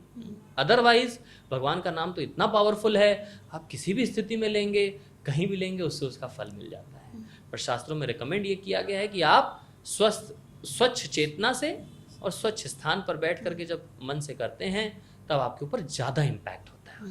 ये बताइए। हम देख रहे हैं आजकल लड्डू गोपाल जी भी हर कोई अपने घर में रखते हैं और पूजा करते हैं, सेवा करते हैं, सब करते हैं ठाकुर जी की। और जब भी बाहर जाते हैं कहीं तो ठाकुर जी को एक टोकरी में विराजमान कर देते हैं, वो टोकरी साथ में लेके जाते हैं, मार्केट जा रहे हैं, कहीं घूमने जा रहे हैं, हर जगह पर ठाकुर जी को साथ लेकर चलते हैं। वो ठीक लगता है आपको? नहीं देखिए, मुझे क्या ठीक लगता है नहीं लगता है उससे दुनिया को क्या फ़र्क पड़ता है। लेकिन हम एक सिद्धांत आपके सामने प्रस्तुत कर सकते हैं। ठाकुर जी को हर जगह लेके नहीं जाना चाहिए, है ना। नहीं, ठाकुर जी को आप एक नियमित स्थान पर रखना चाहिए, है ना। नहीं, और उनकी सेवा पूजा जहाँ पर अच्छे से हो सके वहाँ पर उनको रखना चाहिए, क्योंकि वो ठाकुर जी हैं, है नहीं। अब देखिए, इसमें कई भाव भी आते हैं कि हम सखा भाव में ठाकुर जी की सेवा कर रहे हैं, तो friends they go together everywhere, so that's why he is coming with me as a friend. कई बार लोग जो है वात्सल्य भाव में सेवा करते हैं कि मैं माता हूँ, ये मेरे पुत्र हैं, इस भाव में मैं लेकर के जा रही हूँ। सो इस प्रकार से कई सारे देयर आर मेनी वेराइटीज। सिद्धांत ये कहता है कि ठाकुर जी को एक स्थान पर स्थापित करना चाहिए, उनकी वहाँ सेवा करनी चाहिए। आप कहीं बाहर जा रहे हैं, 4-5 दिन सेवा नहीं कर पा रहे हैं, तो किसी को असाइन करके जाइए या किसी के घर में रख दीजिए जहाँ सेवा हो सके। तो मतलब आप खुद ठाकुर जी को अपने साथ मत लेके जाइए। जैसे हमारे स्वामी जी लोग इस्कॉन में भी, हमारे कई इस्कॉन के प्रभु जी लोग स्वामी जी के पास शालिग्राम शिला या फिर छोटे ठाकुर जी होते हैं, तो वो उनको प्रॉपर शुद्धता के साथ, अब जैसे यहाँ से अमेरिका ट्रैवल कर रहे हैं तो 1 महीने के लिए जा रहे हैं, तो अमेरिका साथ में लेकर के जाते हैं, साथ में लेकर के जाएंगे, उनको वहाँ पर स्थापित कर, वहाँ पर तो कैसे लेके जाते हैं? मतलब उनको प्रॉपर उनका बैग होगा, प्रॉपर उनका किट होगा जिसमें प्रॉपर उनका सामान जाएगा, पूरी शुद्धता के साथ फिर उनको लेकर के जाते हैं। जैसे हमारे गुरु जी की बात करें, सुनिए गोपाल कृष्ण गोस्वामी गुरु महाराज, तो उनके पास कई सारे शालिग्राम शिला थे, गोवर्धन शिला थे, तो उनको साथ में लेकर के जाते थे प्रॉपर उनके लिए इंतजाम करके, और फिर वहाँ पर जब जाते थे उनका पूरा सेटअप वैसे ही होगा, वैसे ही अर्चना होगी, वैसे ही पूजा होगी, वैसे उनको भोग लगाया जाएगा। तो आप जब, बट ये जो आजकल का एक यू कैन से क्रिंज टाइप ऑफ जो हो गया है ना, ठाकुर जी को लॉलीपॉप खिला रहे हैं, ठाकुर जी को आइसक्रीम खिला रहे हैं, ठाकुर जी को तिरंगा ड्रेस पहना दिया, ठाकुर जी को पार्लर लेके जा रहे हैं, उनका हेड वॉश करा रहे हैं। ऐसा ये भी वीडियो एक बहुत आया, आपने देखा? पता नहीं क्यों सारी चीजें मेरे सामने आती नहीं है। लेकिन ठाकुर जी को बकायदा सैलून लेके गए और उनका हेड वॉश करा रहे हैं। मुझे नहीं लगता है कितनी प्रैक्टिकल है, और मतलब ऐसा नहीं करना चाहिए। मैं तो ये रेकमेंड करूँगा ठाकुर जी के साथ आप भाव, मतलब भावग्राही जनार्दन, मतलब इतना भी क्या भाव। मैं आपको इंसिडेंस बताता हूँ। हमारे स्वामी शिला प्रभुपाद जी को अमेरिका में जगन्नाथ, बलदेव और सुभद्रा जी मिले, जो जगन्नाथपुरी में है ना। आप अभी यहाँ भी दर्शन करेंगे, अब व्यूअर्स को आप दर्शन कराइएगा, जब दर्शन खुलेंगे तो जगन्नाथ जी यहाँ भी हैं। तो अमेरिका में सैन फ्रांसिस्को में जब जगन्नाथ जी मिले प्रभुपाद जी को, प्रभुपाद जी ने प्रणाम किया और कहा कि ये तो जगत के नाथ है, जगन्नाथ हैं, इनकी पूजा अर्चना शुरू करिए और भाव से सेवा करिएगा, जैसे आप अपनी सेवा करते हैं ऐसी ही सेवा करिएगा। और वहाँ के फॉरेनर्स, हिप्पीज, उनको तो जैसा गुरु जी ने कहा उन्होंने उसको एज इट इज ले लिया। बोले जैसे आप खुश रहते हैं ऐसे ठाकुर जी को खुश रखिए। तो एक दिन सब सैन फ्रांसिस्को के बीच पर गए, बोले बीच पे बहुत बढ़िया हवा चल रही, मौसम बहुत अच्छा है, चलो जगन्नाथ जी को लेके चलो। तो वो सब जगन्नाथ जी को लेके चले गए बीच पर। और बीच पे सब बैठ करके, ऑफ कोर्स वो बीच पे बैठ के सब ठाकुर जी के किनारे बैठ के कीर्तन कर रहे थे। फॉरेनर्स जिनको सारे नियम कानून नहीं पता है, तो कीर्तन कर रहे थे। जब स्वामी जी दर्शन करने बोले ठाकुर जी कहाँ हैं? बोले ठाकुर जी तो बीच पर गए हैं सन बात लेने। तो जब वहां गए तो उन्होंने भगवान को प्रणाम किया, भगवान से क्षमा मांगी और फिर सबको वहीं पर बताया, देखो बहुत अच्छा है आप लोग हृदय से लेकर गए, लेकिन ठाकुर जी का कुछ रूल रेगुलेशन, कुछ नॉर्म्स होते हैं, उनका आप पालन करिए, उनको वहाँ बैठाइए। ठाकुर जी एक बार साल में एक बार मंदिर से बाहर निकलते हैं रथ यात्रा में, तो उनका प्रॉपर रथ यात्रा करके आप लोग निकालिए। तो फिर सबने पूछा स्वामी जी रथ यात्रा क्या होती है? ओके, लेट अस डू रथ यात्रा। तो फिर रथ यात्रा स्वामी जी ने शुरू करी सैन फ्रांसिस्को में पहली बार, बैक इन 1969। तब से इस्कॉन में हर साल फिर रथ यात्रा होती है, पूरे विश्व में जगन्नाथ जी की रथ यात्रा होती। तो क्या है, ठाकुर जी को भी बाहर निकालने का तरीका है। अब जैसे ठाकुर जी को अभी झूला झुलाया जा रहा है, आजकल झूलन उत्सव चल रहा है, तो झूलन झुलाने का भी तरीका है। आप झूलन पे उनको पधराइए, झूलन झूला बनाइए, फिर झूला अच्छे से। अब ये नहीं अब धक्का दिया ठाकुर जी जाकर के उधर। हमें तो मौका लगा, हमें लगा ठाकुर जी को लॉन्ग स्विंग पे जाना है, तो इट्स नॉट लाइक दैट। सो हमें ठाकुर जी को पूरे भाव के साथ, प्रेम के साथ, मर्यादा में रहते हुए हमें ठाकुर जी की सेवा करनी चाहिए। Yes. तो वापस आते हैं अब इस्कॉन के बारे में, जैसे कि आप हमें तमाम जानकारियाँ दे रहे थे, तमाम डिटेल्स दे रहे थे। और जब स्थापना की इस्कॉन की, किस मोटिव के साथ थी, किस ऑब्जेक्टिव के साथ थी, और आज उसको किस हद तक पूरा किया जा रहा है? देखिए, इस्कॉन संस्था की स्थापना 1966 में स्वामी शिला प्रभुपाद जी ने करी थी। 1965 में स्वामी जी अमेरिका गए थे। हाँ, तो लगभग 1 से 2 साल के बाद 66-67 में इस्कॉन संस्था की स्थापना करी गई। इस्कॉन की स्थापना करने के लिए 7 पर्पजेस लिखे सबसे पहले प्रभुपाद जी ने। 7 पर्पज ऑफ इस्कॉन, आप सब भी इंटरनेट पे जाकर के डालेंगे 7 पर्पज ऑफ इस्कॉन, आपको मिल जाएगा। और वही उन्हीं पर्पज को हम अपनी बेस लाइन बना करके 50 वर्षों से इस्कॉन संस्था, पिछले 50 से भी अधिक वर्षों से इन्हीं पर्पजेस पे काम कर रही है। और इसमें पर्पस क्या है? पर्पस है सनातन धर्म की शिक्षाओं को पूरे विश्व में फैलाना। गीता भागवत में जो भगवान श्री कृष्ण ने बताया है, उस संदेश को पूरे विश्व में फैलाना। पूरे विश्व में जो लोग दुख और कष्ट झेल रहे हैं, भगवत गीता का संदेश देकर के लोगों के जीवन में खुशी लाना। और ये जो ग्रंथ हैं गीता भागवत, इनका ज़्यादा से ज़्यादा प्रिंटिंग हो, ज़्यादा पब्लिशिंग हो। तो इसीलिए आप देखेंगे पूरे वर्ल्ड में सबसे ज़्यादा जो भगवत गीता प्रिंट हुई है वो है भगवत गीता यथारूप। 70 इंटरनेशनल लैंग्वेजेस में। आप एक छोटा सा देश है, उसका नाम है क्रोएशिया।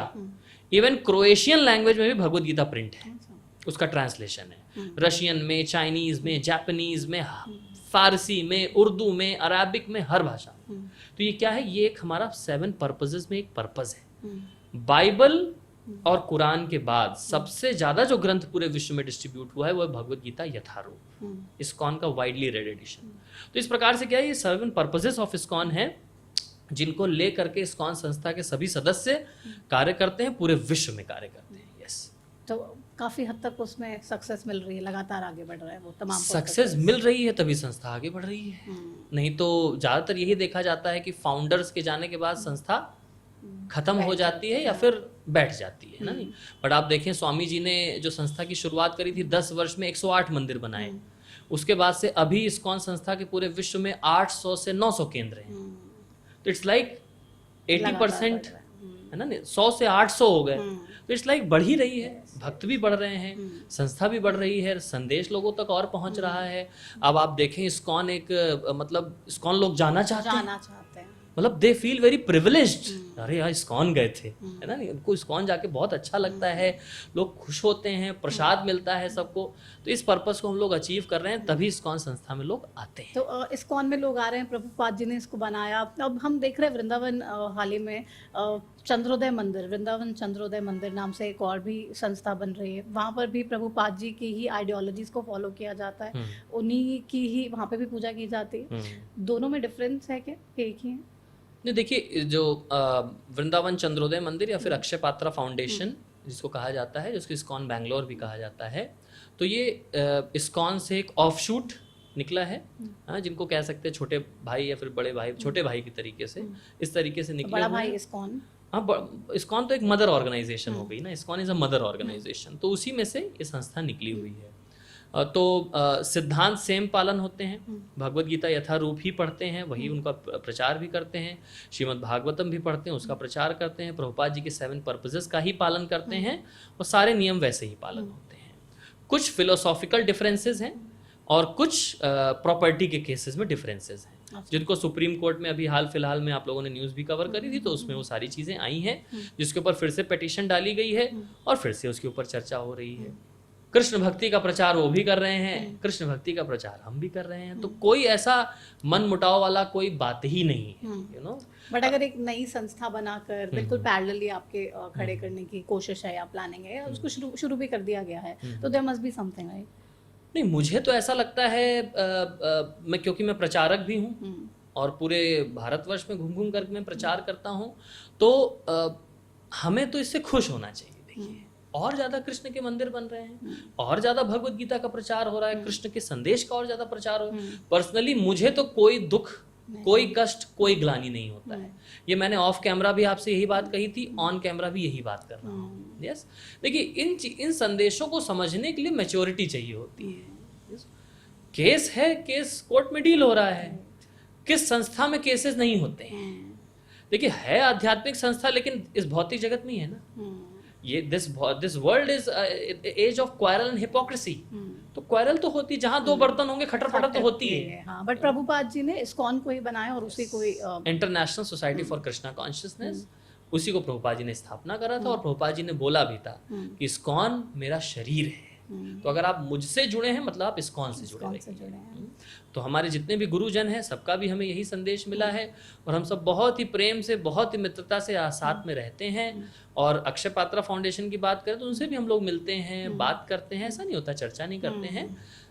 बस थोड़े से आइडियोलॉजिकल डिफरेंसेस हैं, गुरु तत्व को लेकर के उस पर डिफरेंस है जिसके ऊपर चर्चा होती रहती है, और साथ ही साथ प्रॉपर्टी केसेस हैं जो सुप्रीम कोर्ट में चल रहे हैं, कोर्ट्स में चल रहे हैं। कृष्ण भक्ति का प्रचार, हम भी वही हरे कृष्ण महामंत्र है, वही कृष्ण है, वही राधा रानी है। हम जब भी इस्कॉन में जाते हैं तो एक चीज़ अक्सर देखते हैं, जब कोई भी आम इंसान अगर जाता है तो वो तो सामने अगर प्रभु जी हैं तो सीधा साष्टांग लेट कर प्रणाम उन्हें करता है। लेकिन जब कोई मंक है या somebody who is following ISKCON, वो साइड से ऐसे साष्टांग प्रणाम करते हैं, तो उसका क्या रीज़न है और क्यों वो किया जाता है? विष्णु तत्व जितने भी होते हैं, भगवान विष्णु के जितने विग्रह हैं, उनको अपने लेफ्ट हैंड साइड पर रख करके प्रणाम करते हैं। मतलब भगवान विग्रह जो है हमारे लेफ्ट हैंड साइड पे होंगे, हमारा हृदय जो होगा जिस साइड में है, उस हृदय को भगवान के चरणों में हमें समर्पित करना है। ये शास्त्र में बताए गए हैं ऐसा, ये विष्णु पुराण में बताया गया है, ठीक है। उसके बाद जितने भी जैसे शिव जी को आप सामने से भी प्रणाम कर सकते हैं, है नहीं, माता रानी को आप सामने से भी प्रणाम कर सकते हैं। आप देखिए परिक्रमा भी करते हैं जब ठाकुर जी की, तो कैसे करते हैं?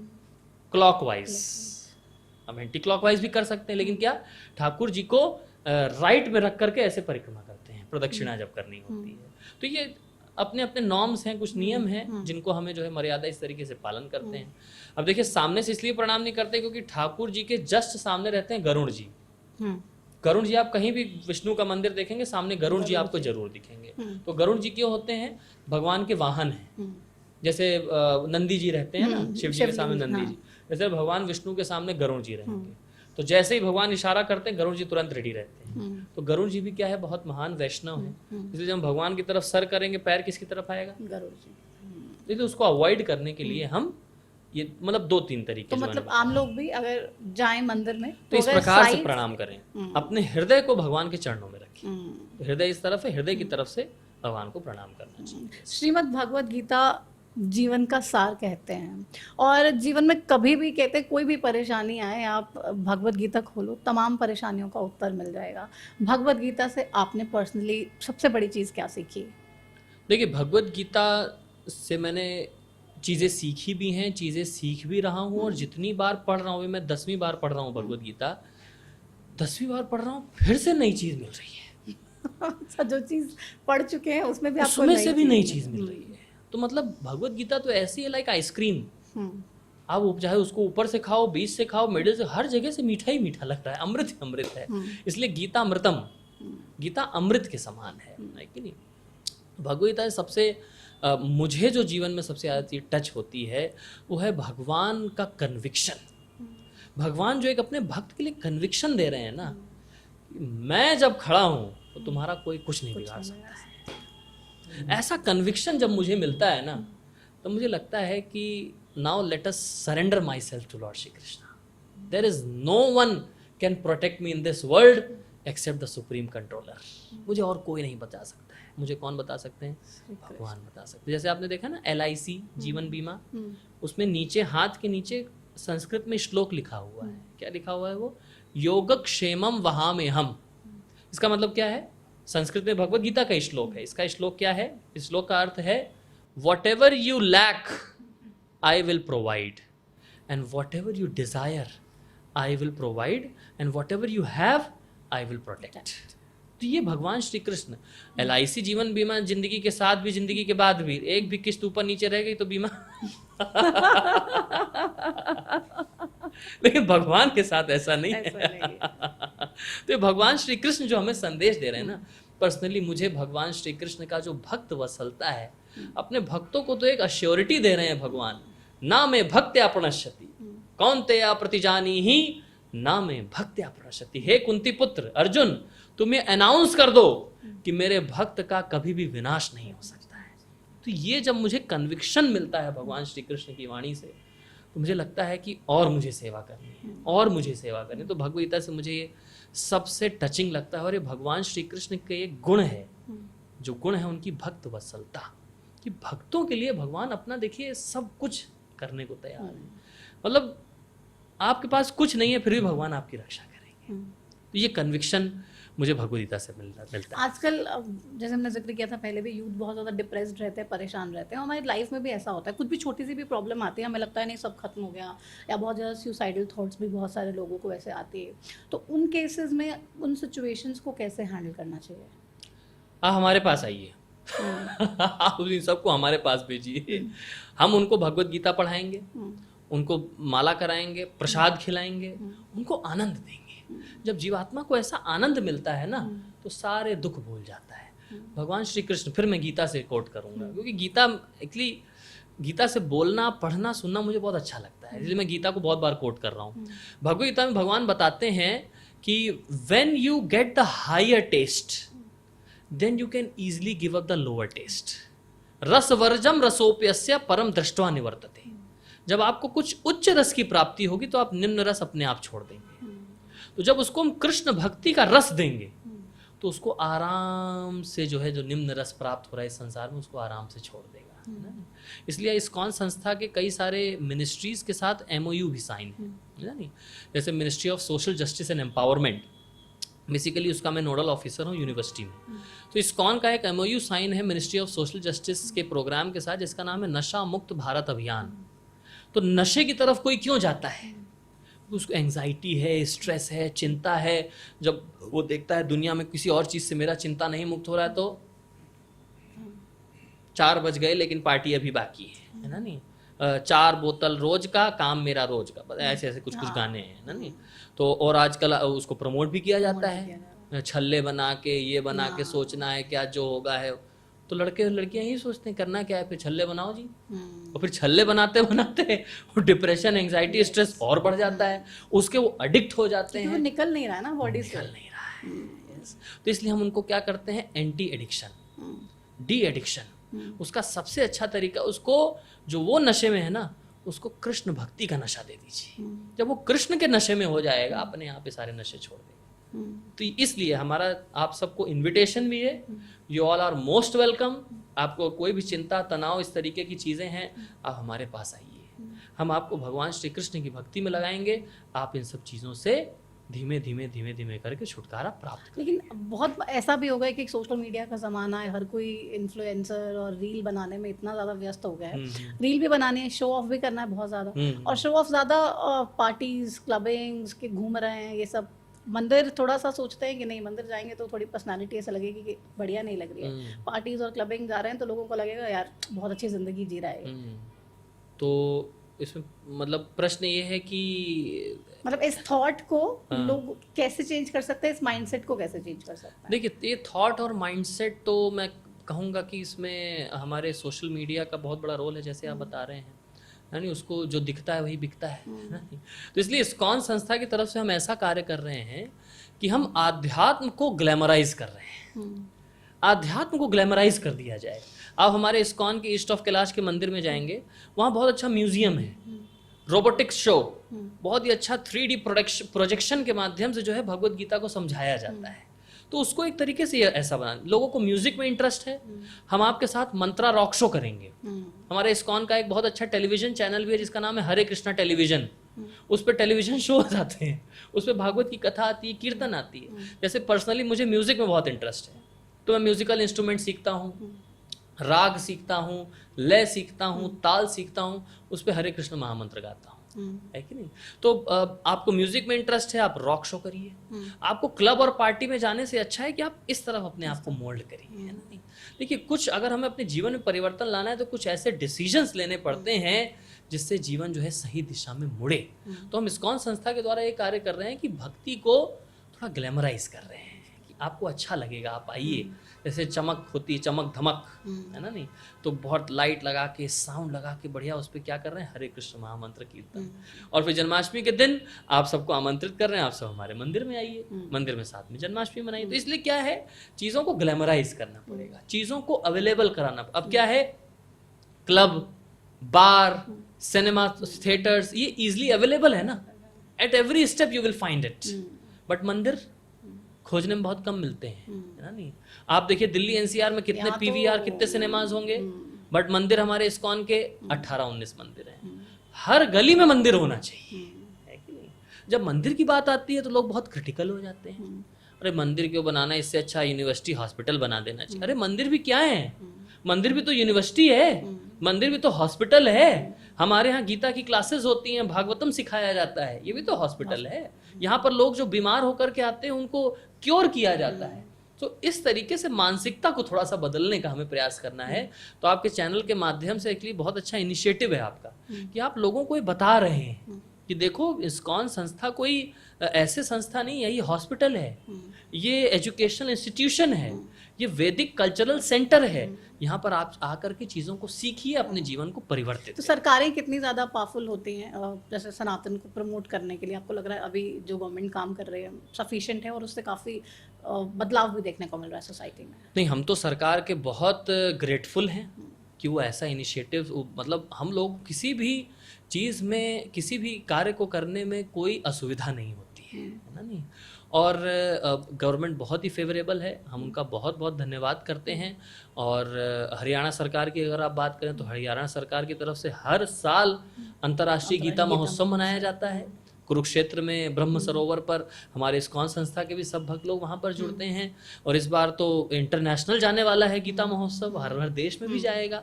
तो क्या है, देखिए इस सरकार ने योग को इंटरनेशनल बनाना, इंटरनेशनल योगा डे। पहले ये योग केवल कुछ जगह तक सीमित था, अब इस योग को इंटरनेशनल बना दिया गया। बड़ी बड़ी कंट्रीज के प्रेसिडेंट, प्राइम मिनिस्टर, ऑफिशियल्स जो है आकर के योग कर रहे हैं। तो योग जो हमारे शास्त्र में लिखा हुआ है उसको देखिए पूरे विश्व तक फैलाया जा रहा है। तो इस तरीके से हमें करना है। अब देखिए कोई पहले प्राइम मिनिस्टर आते थे, उनको कहाँ कहाँ लेके जाए, अभी कोई प्राइम मिनिस्टर प्रेसिडेंट आते हैं उनको काशी लेके जाया जाता है। शिंजो आबे उस समय जापान के जो थे, उनको लेकर के गए काशी। वहाँ काशी में ले जाकर के गंगा जी की आरती कर रहे हैं, स्नान कर रहे हैं, यज्ञ कर रहे हैं, हवन कर। तो ये कल्चर जो हमारा है, रिच इंडियन वैदिक कल्चर, इसको प्रमोट करने में जो है गवर्नमेंट बहुत हेल्प करती है। तो योगा और भक्ति, सनातन दोनों साथ चलें तो कितनी ज़्यादा ताकत से ये देश के लोगों को बदलने का, उनकी ज़िंदगी को बदलने का काम कर सकता है? ये देखिए साथ में चल रहे हैं, ऐसी बात नहीं, साथ में चल रहे हैं। जो लोग साथ में नहीं चलाना चाह रहे हैं उनके जीवन में फिर लाभ भी नहीं मिल रहा है। क्योंकि ये योग क्या है, योग यही है अपने आप को भगवान से जोड़ना। योग मतलब हो गया एक योगा एक दो, तो अपने हमें जीवात्मा को भगवान से जोड़ना है। Yoga is just not just some physical exercise और सम फिजिकल मूवमेंट्स। योग का मतलब ये योगा कर्मसु कौशलम, है ना? नहीं, योग जब हम भगवान से अपने आप को जोड़ते हैं, हमारे कर्म जो है वो परिवर्तित हो जाते हैं, हमारी एक्टिविटीज वो परिवर्तित हो जाती हैं, हमारा जीवन परिवर्तित हो जाता है। इसी को कहते हैं सनातन धर्म, इसी को कहते हैं भगवत भक्ति। बांके बिहारी कॉरिडोर को लेकर बहुत सारा बवाल मचा हुआ है। कंट्रोवर्सी में मत लेके जाइएगा मेरे को। नहीं, कंट्रोवर्सी नहीं है, मतलब मैं आपसे जनरली ही पूछना चाह रही हूँ कि बांके बिहारी कॉरिडोर को लेकर तो वो तमाम चीज़ें हैं, तमाम तरीके के लोग अपनी अपनी बातें कर रहे हैं, कितना ज़रूरी है कि बने?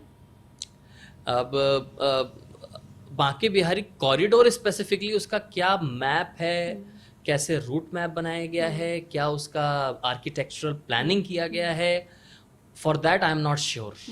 बट हमें इस तरीके से करना चाहिए। मैं सरकार से भी रिक्वेस्ट करूंगा कि जिसमें जो ब्रिजवासी हैं उनको भी दुख ना हो और जो दर्शन करने आते हैं बाहर से उनको भी सुविधा हो जाए।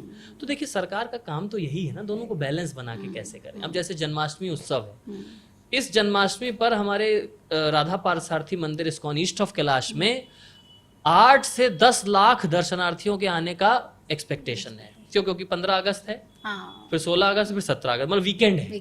तो मतलब 8 से 10 लाख श्रद्धालु आएंगे। तो उनके लिए उसी हिसाब से अब सरकार हमें हेल्प करे। तो डीसीपी, एसीपी, सारे आईपीएस ऑफिसर सब हमें हेल्प कर रहे हैं। आज हमारे मंदिर में 1000 पुलिस कर्मियों की ब्रीफिंग हुई कि कैसे जो है श्रद्धालुओं को अच्छे से दर्शन कराया जाए। तो हम साथ में मिलने तैयार हैं, आप साथ में सरकार सहयोग करे ताकि लोगों को आध्यात्म एक सरल और सुगम बनाया जा सके।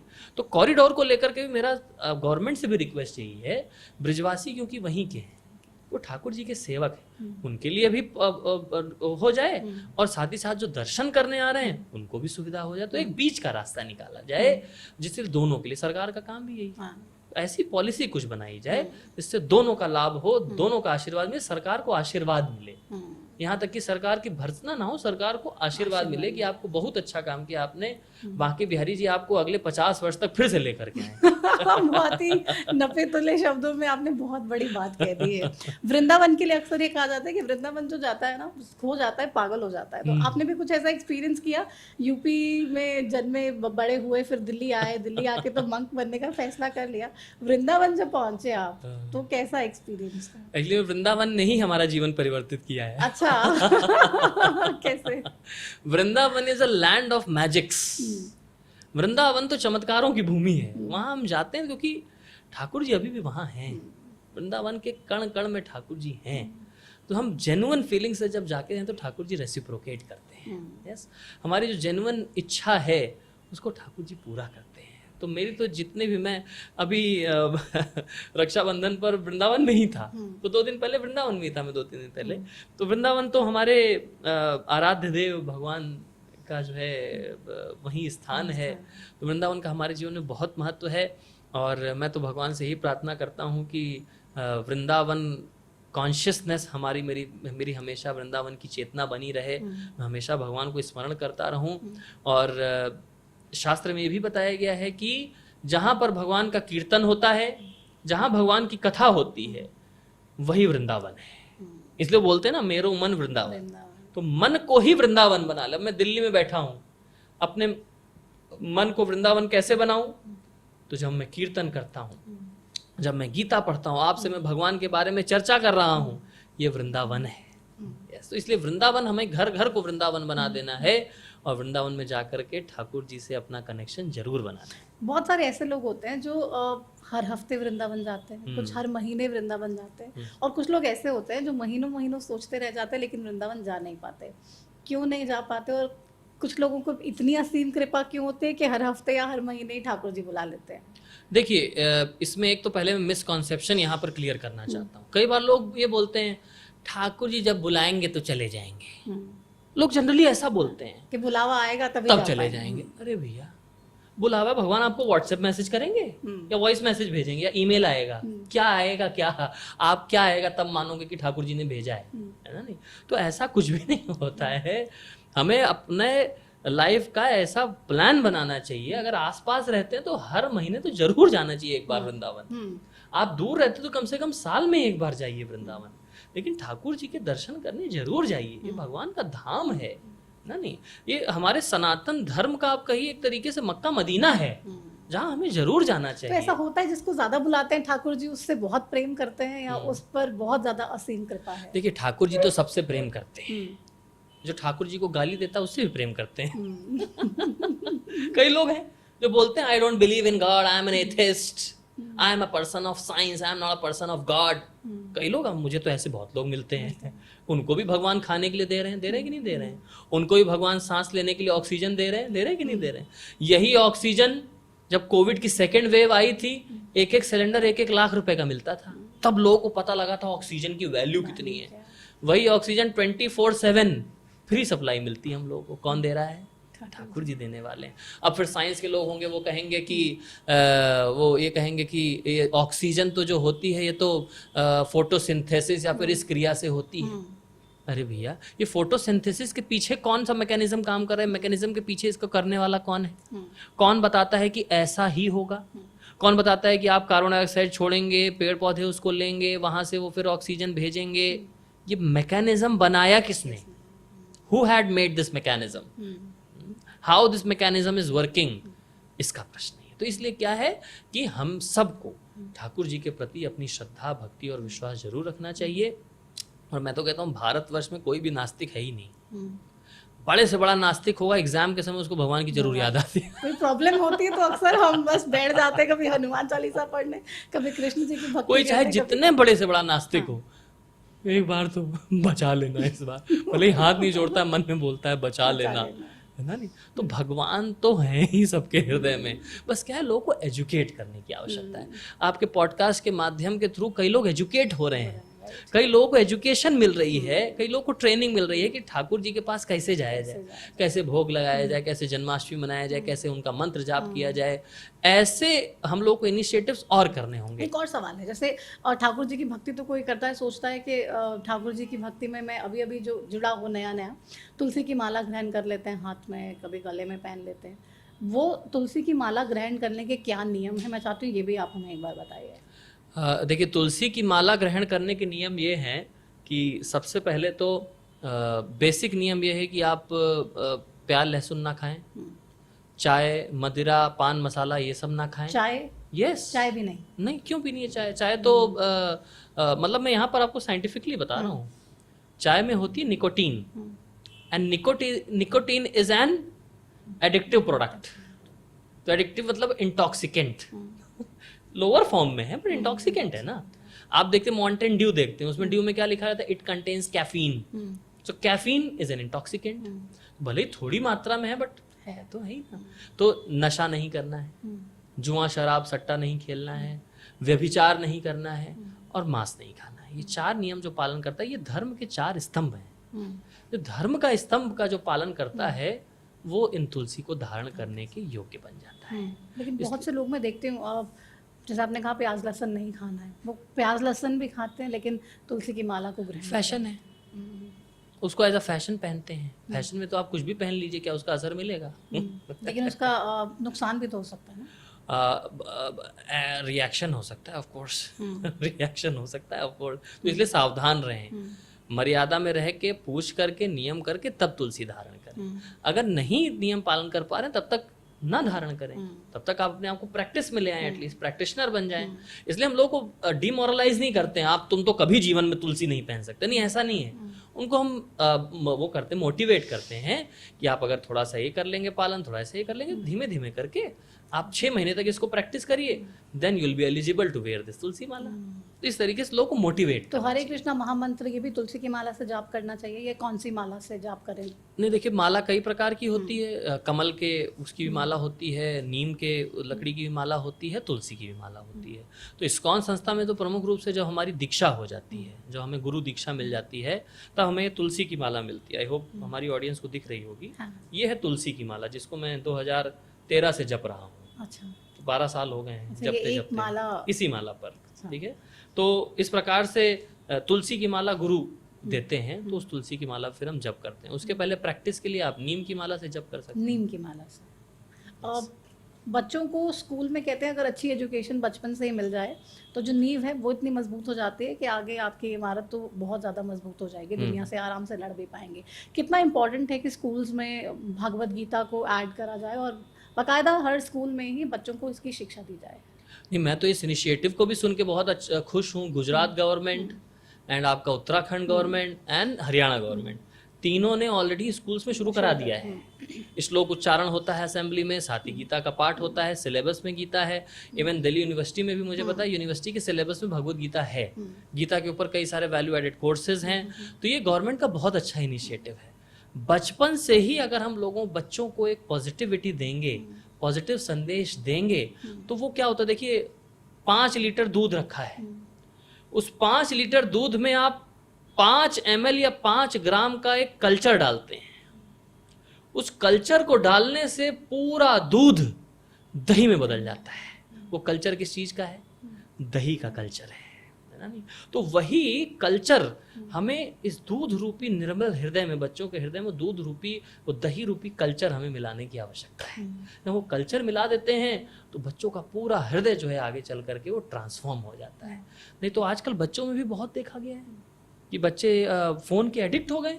मोबाइल गेम्स जब तक नहीं खेलेंगे तब तक पेरेंट्स को स्क्रीन टाइमर लगाना पड़ता है, पेरेंट चाइल्ड लॉक लगाना पड़ता है, कई सारे टेक्निक्स अपनाने पड़ते हैं। बच्चे चिड़चिड़े हो, जैसे आप फोन बच्चों के सामने, बच्चे लाइक इट्स लाइक सो बहुत समस्याएं आ रही हैं। तो इसलिए वो कल्चर देना बहुत आवश्यक है। बच्चों को ना पेरेंट्स बहुत सारे अलग अलग निकनेम से बुलाते हैं, और मैं देख रही हूँ कि इस्कॉन में आप सब एक दूसरे को प्रभु जी कह के बुलाते हैं ना। yes. इसके पीछे कोई कारण है, या आपने घर पे हम बच्चों को किस निकनेम से बुलाएं, या प्रभु जी ही क्यों ना कहें? देखिए, बच्चों के नाम तो टिंकू, पिंकू, चिंकू, मिंकू ये सब प्रेम से आप भगवान के नाम रखिए ना उनके, है ना, नहीं आप रख दो माधव, गोविंद, गोपीनाथ, आपका नाम भी निकल रहा है भगवान का, साथ ही साथ बच्चे को भी पता चल रहा है, बच्चे को भी अपना नाम भगवान, वो भी अपना नाम बोलेगा तो भगवान का नाम बोलेगा। तो येन केन प्रकारेण हमें भगवान की चेतना में अपने आप को स्थापित करना है। हम इस्कॉन में क्या है, एक दूसरे को प्रभु, मेल्स जो है अपने एक दूसरे को प्रभु कह के डिनोट करते हैं, और प्रभु और फीमेल्स को डिनोट करते हैं माता जी कह के, है ना, नहीं तो। और जितनी भी भक्तों की दीक्षा हो जाती है, सब भक्तों के नाम में फिर भगवान का नाम ऐड हो जाता है। जैसे मेरा पहले नाम था अमरदीप वाजपेयी, उसमें भगवान के नाम का कोई भी अंश मात्र भी नहीं था। अमरदीप वाजपेयी, इसमें वाजपेयी फैमिली से हूँ। सो अब मेरा दीक्षा जब हुई मेरी 2013 में, उसके बाद नाम हो गया अरविंदाक्ष माधव दास। तो माधव भगवान श्री कृष्ण का नाम है, अरविंदाक्ष, अरविंदाक्ष मतलब अरविंद मीन्स लोटस, अक्ष मीन्स आंखें, माधव मीन्स भगवान श्री कृष्ण। तो वो भगवान श्री कृष्ण जिनकी कमल जैसी नेत्र हैं, उन भगवान का दास, सो अरविंदाक्ष माधव दास। इस प्रकार से भक्तों का नाम भी कैसे दिया जाता है, भगवान के नाम से दिया जाता है, ताकि मरते समय उसको अपना ही नाम अगर याद आ जाए तो उसको भगवत प्राप्ति हो जाएगी। चलते चलते बस एक आखिरी सवाल आपसे करना चाहूँगी, क्योंकि भगवद गीता को आप ना सिर्फ खुद बार बार पढ़ते हैं, समझते हैं, लेकिन दूसरों को भी सिखाने की, पढ़ाने की लगातार कोशिश कर रहे हैं जी। सबसे बड़ा और सबसे अच्छा सबक जो हमें भगवद गीता से सीखने को मिलता है आपकी नज़र में क्या है? और अगर उस पर हम चलें तो हमारी ज़िंदगी में बहुत सारी प्रॉब्लम्स और बहुत सारी चुनौतियों से हमें लड़ने की अपने आप क्षमता मिले। बहुत अच्छा प्रश्न है आपका। मैं इसको घुमा फिरा के बिल्कुल भी जवाब नहीं दूंगा, सीधा सीधा जवाब दूंगा। कृष्ण को अपने जीवन में भगवान मानो, आपके जीवन की 99% समस्याओं का समाधान हो जाएगा। तो भगवत गीता हमें यही संदेश दे रही है। भगवत गीता में भगवान यही बता रहे हैं, भैया मैं भगवान हूँ, मैंने तुमको विराट स्वरूप दिखा दिया भाई, अब क्या और क्या चाहिए बताओ। जैसे साइंस में लिटमस टेस्ट होता है ना, लिटमस पेपर का लिटमस टेस्ट होता है, तो यही लिटमस टेस्ट भगवान ने विश्व रूप दिखा करके कर दिया। और किसी ने विश्व रूप दिखाया आज तक? किसी देवी देवता, किसी ने, किसी शास्त्र में कहीं हमने वर्णन देखा विश्व रूप दिखाने का? नहीं दिखाया ना। तो गीता के माध्यम से भगवान ये हमें संदेश दे रहे हैं कि भैया मैं अहम सर्वस्य प्रभो, मैं हूं सबका प्रभु, मत्ता सर्वम प्रवर्तते इति मत्वा भजन्ते माम बुधा भाव समन्वितः। मैं सबका प्रभु हूं, मेरी शरण में आओ, मेरी भक्ति करो, मेरी पूजा करो, मेरे भक्त बनो, मुझे नमस्कार करो। ये भगवान श्री कृष्ण गीता में बता रहे हैं, जो कि गीता का क्रक्स है। सर्वधर्मान परित्यज्य माम एकम शरण, मेरी शरण में आओ, मेरी शरण में आओगे तुम्हें सारे दुख कष्ट सब समस्याओं से छुटकारा मिलेगा। यही लोग समझना नहीं चाह रहे हैं। लोग आजकल पॉलिटिशियंस की शरण में जाना चाह रहे हैं, लोग आजकल जो है बॉलीवुड सेलिब्रिटीज की शरण में जाना चाह रहे हैं, भगवान की शरण में नहीं आना चाह रहे हैं। और जब वहां जाते हैं किसी की शरण में, तो वहां लगता है अरे बाप रे, ये तो खुद ही अपने जीवन में परेशान है। परेशान को परेशान व्यक्ति क्या निकालेगा कुएं से? इसलिए किसकी शरण में जाना है? भगवान की शरण में जाना है। भगवान की शरण में यही गीता का संदेश है। और अर्जुन जो कि एक हाईली नेगेटिव कॉन्शियसनेस में थे युद्ध शुरू होने से पहले, युद्ध नहीं लड़ूंगा, ही हैज गिवन अप, उन्होंने गिव अप कर दिया। जैसे हम भी जीवन में गिव अप कर देते हैं ना, मैं अब नहीं कर पाऊं, मेरे से नहीं होगा। अर्जुन ने गिव अप कर दिया, मेरे सामने मेरे अपने हैं, मैं इनसे कैसे लड़ूं। अर्जुन ने गिव अप कर दिया था। Extreme negativity. भगवत गीता सुनने के बाद, भगवान को समर्पित होने के बाद एक्सट्रीम पॉजिटिविटी। और अर्जुन भगवत गीता को सुनने के बाद साधु संत नहीं बन गए, क्या बने? एक परम वीर, जिन्होंने महाभारत के युद्ध को जीता, युद्ध लड़ने वाले परम वीर योद्धा अर्जुन बने। और अर्जुन को ही भगवान श्री कृष्ण ने गीता क्यों सुनाई? क्योंकि अर्जुन भगवान के भक्त हैं। तो भक्ति जो मेन इंग्रेडिएंट है, भगवत गीता का ये संदेश है। आप जीवन में अर्जुन जैसे महान भी बनेंगे, लेकिन उसके लिए करना क्या पड़ेगा? भगवत गीता में जो भगवान ने भक्ति का संदेश दिया है, इसको अपने जीवन में उतारना पड़ेगा। देखिए, हम रिजल्ट तो चाहते हैं, बट उस रिजल्ट को पाने में जो पेन कुछ नहीं चाहते हैं, वो नहीं करना चाहते हैं। सबको विराट कोहली बनना है, अरे भैया उसने जो मेहनत करी है वो तो कर लो भाई। सबको आपकी तरह फेमस एंकर बनना है, यू नो, कोई नया जर्नलिज्म में होगा, उसको लगेगा कि मैडम की तरह बन जाऊंगा, कितना अच्छा होगा, you know, editor, you know. So सब बनना है, लेकिन आपने एक प्रोसेस से गुजरे हैं ना, आपने मेहनत करी है, कष्ट झेला है, आपने ट्रेनिंग, एजुकेशन सबको लिया है, तब आप आकर के अब इस आनंद में हैं। तो इसी प्रकार से भगवत गीता हमें संदेश देती है कि इस कष्ट को जीवन में अपनाओ, अपने कर्म को पूरी निष्ठा के साथ करो ताकि तुम मेरी शरण में आ सको। लेकिन हमें दूसरों की जिंदगी हमेशा ज्यादा इंटरेस्टिंग लगती है, हमें लगता है हमारी तो बेकार है, उसकी ज्यादा अच्छी चल रही है, उसका बहुत बढ़िया चल रहा है, उसका सब कुछ एकदम ठीक है। Grass looks always greener on the other side. हमेशा दूसरी तरफ की घास अच्छी लगती है, लेकिन जब जाते हैं देखते हैं अरे बाप रे घास तो इधर भी वैसी है। तो इसलिए आप सभी को संदेश है मेरा, भगवत गीता का भी निष्कर्ष यही है कि भगवान श्री कृष्ण को भगवान की तरह स्वीकार करें, उनकी भक्ति करें, इस्कॉन मंदिर जाएं, वहाँ भक्तों से मिलें, अपने जीवन में भक्ति को अपनाएं। मेरा आप सबसे यही संदेश है। बहुत शुक्रिया इस तमाम चर्चा के लिए। और अरविंदाक्ष माधव प्रभु जी, आपने हमें जितनी सारी जानकारियाँ दी हैं और अलग अलग विषयों पे इतनी सारी बातें की हैं, मुझे पूरा विश्वास है लोग उसको अपनी ज़िंदगी में अमल करने की कोशिश भी करेंगे। बहुत कुछ सीखा भी होगा आज के इस पॉडकास्ट से, और कुछ हद तक अच्छा ही होगा उनकी ज़िंदगी में इस पूरी बातचीत को सुनने के बाद। बहुत शुक्रिया। हरे कृष्णा। हरे कृष्णा। तो ये सुना आपने, तमाम अलग अलग विषयों पर हमने बात करी, लेकिन श्रीमद् भगवद गीता में एक संदेश साफ है कि आप श्री कृष्ण को माने, श्री कृष्ण की पूजा करें और श्री कृष्ण को ही सुप्रीम समझ के तमाम उनके जितने उपदेश हैं अगर आप उन पर चलते हैं, अर्जुन की तरह भी आप तभी बन पाएंगे जब आप उन तमाम चीज़ों को फॉलो करेंगे। जितने भी आपके डाउट्स हैं मन में, श्रीमद् भगवद गीता में तमाम चीज़ों का आंसर मिलेगा और प्रभु श्री कृष्ण खुद आपकी हाथ पकड़ के आपको तमाम परेशानियों से निकालेंगे। लेकिन आप में खुद में भी वो ताकत होनी चाहिए, एबिलिटी होनी चाहिए और वो स्कोप होना चाहिए ये चीज़ को समझने का कि भगवान हैं और वो हैं तो सब कुछ अच्छा है, सब कुछ बढ़िया है और आपके साथ कुछ भी होगा भगवान कभी गलत नहीं होने देंगे। फिलहाल मेरे साथ प्रतिमा दत्ता पॉडकास्ट में आज के इस शो में बस इतना ही। मुझे दीजिए इजाज़त। नमस्कार।